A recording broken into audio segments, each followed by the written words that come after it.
या घर छोड़ती है, घर वालों को नहीं। इस सच का एहसास उनके पास सदा बना रहता है। बस घर के लोगों को जरा देर लगती है इसे समझने में। खिड़की के पास खड़ी सिमरन सोच रही थी, भाई दूज आने वाली है, पर इस बार ना तो माँ ने फ़ोन करके भैया के आने की बात कही और ना ही मुझे आने को बोला। ऐसे कैसे हो सकता है? हे भगवान, बस सब ठीक हो सब कुछ। अपनी सास से बोली, माँ जी मुझे बहुत डर लग रहा है, पता नहीं क्या हो गया, मुझे कैसे भूल गए इस बार। सास ने इजाज़त देते हुए कहा, कोई बात नहीं बेटा, तुम एक बार देख आओ। सास की आज्ञा मिलने भर की देर थी कि सिमरन अपने पति के साथ मायके आ पहुंची, परंतु इस बार घर के अंदर कम कदम रखते ही उसे सब कुछ बदला सा महसूस हुआ। पहले जहां उसे देखते ही माँ पिताजी के चेहरे खुशी से खिल उठते थे, इस बार उन पर परेशानी की झलक साफ दिखाई दे रही थी। पहले भाभी उसे देखते ही दौड़ी चली आती और प्यार से गले लगा लेती थी, पर इस बार दूर से ही एक हल्की सी मुस्कान दे डाली। भैया भी ज़्यादा खुश नहीं हुए।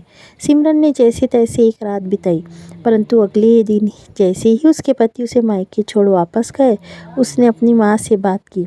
तब उन्होंने बुलाया। इस बार कोरोना के चलते भैया का काम बिल्कुल बंद हो गया, ऊपर से और समस्या है। बस इसी वजह से तेरे भैया को तेरे घर भी ना भेज सकी। सिमरन बोली, कोई बात नहीं माँ, ये मुश्किल दिन भी जल्दी निकल जाएंगे, आप चिंता मत करो। शाम को भैया भाभी आपस में बात कर रहे थे, जो सिमरन ने सुन ली। भैया बोले रहे थे, पहले ही घर चलाना इतना मुश्किल हो रहा था, ऊपर से बेटे की कॉलेज की फीस, परसों भाई दूज है, सिमरन को भी कुछ देना पड़ेगा।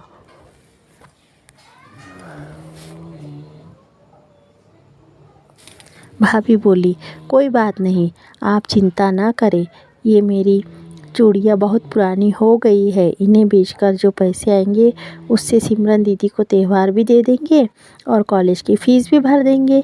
सिमरन यह सब सुनकर बहुत बुरा लगा। भैया भाभी ये क्या बातें कर रहे हैं? क्या मैं यहाँ उनको तंग करने के कुछ लेने के लिए ही आती हूँ? वह अपने कमरे में आ गई। तभी उसे याद आया कि शादी से कुछ समय पहले जब वह नौकरी करती थी तो उसने बड़े शौक से अपनी पहली तनख्वाह लाकर अपने पापा को दी थी। तब पापा ने कहा था, ये पैसे अपने पास ही रख ले बेटा, मुश्किल वक्त में काम आएंगे। इसके बाद वह हर महीने अपनी सारी तनख्वाह बैंक में जमा करवाती रही। शादी के बाद जब भी मायके आई तो माँ ने उसे पैसे निकलवाने को कहा, पर सिमरन हर बार कह देती कि अभी मुझे ज़रूरत नहीं है, पर आज उन पैसों की उसके परिवार को ज़रूरत है। वहाँ अगले दिन ही सुबह भतीजे को साथ लेकर बैंक गई।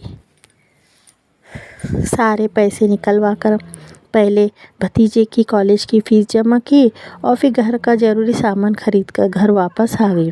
अगले दिन जब भैया का टीका किया तो भैया ने भरी आंखों से उसके हाथ 100 का नोट रखा। सिमरन मना करने लगी तो भैया बोले, ये तो शगुन है पगली, मना मत करना।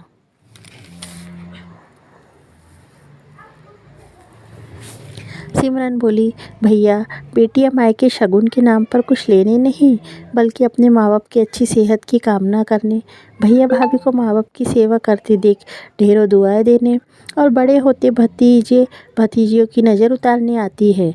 जितनी बार मायके की दहलीज पार करती है, ईश्वर से उस दहलीज की सलामती की दुआएं मांगती हैं। जब मुझे देख माँ पापा के चेहरे पर रौनक आ जाती है, भाभी दौड़कर गले लगाती है, आप लाड़ लड़ाते हो, मुझे मेरा शगुन मिल जाता है। अगले दिन सिमरन ने मायके से विदा लेकर ससुराल जाने के लिए जैसे ही दहलीज के पार कदम रखा कि भैया का फ़ोन बज उठा। उन्हें अपने व्यापार के लिए बहुत बड़ा ऑर्डर मिला था। वे सोचने लगे, सचमुच बहन बेटियां मायके कुछ लेने नहीं बल्कि अपनी बेशकीमती दुआएं देने आती है। जब वे घर की दहलीज पार कर अंदर आती है तो बरकत भी अपने आप भीतर चली आती है। हर बहन बेटी के दिल की तमन्ना होती है कि उसका मायका हमेशा खुशहाल रहे और तरक्की करे, जिससे उसके अपने जीवन में पेश आने वाली मुश्किलों का वो डटकर सामना कर पाती है। भैया की आंखों से खुशी के आंसू बहने लगे। यदि आपको यह कहानी अच्छी लगी हो तो प्लीज़ लाइक और सब्सक्राइब कीजिए।